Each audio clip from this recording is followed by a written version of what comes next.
I call on Raymond Feng. Thank you, Mr. Speaker. We know that climate change will be irreversible in less than 11 years. By then, climate change would have seen the flooding of many coastal cities, weather changes that make lands infertile and unfit for produce.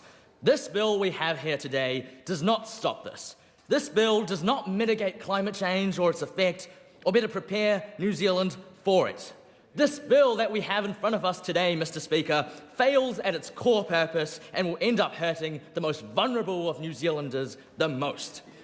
Because what does this bill actually look like? It looks like hundreds of millions of dollars of investment into energy infrastructure. Infrastructure that is already making New Zealand one of the lowest carbon-emitting countries in terms of electricity generation.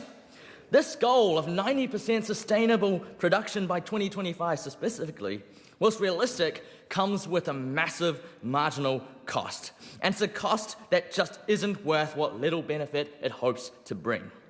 During winter months, energy usage by Kiwi families increases significantly. Right now, that energy shortage is supplemented through relatively affordable natural gas and imported fuel sources so that New Zealanders at the end of the day can have warm and healthy homes. This heavy cost for 8 extra points of sustainability is a cost that someone has to pay for.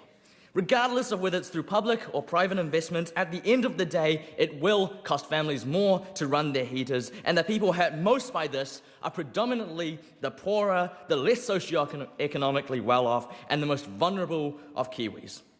Winter is already a tough time, and this regressive bill will only make it worse.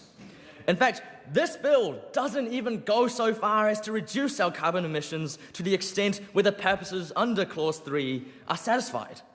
The consequences climate change have 10 years down the road are not going to change because of this bill. Preparing New Zealand and putting Aotearoa in a position to respond quickly to climate catastrophes and risks across the economy is what the Parliament's top priority right now should be. This Parliament would serve the public's interest much better if we were to prioritise funding towards research and development into actually reducing carbon in the atmosphere through extraction and under ongoing experimentations, of which New Zealand is currently a world leader in. For this, I cannot support this bill and urge other members of Parliament to also vote against it today. Thank you.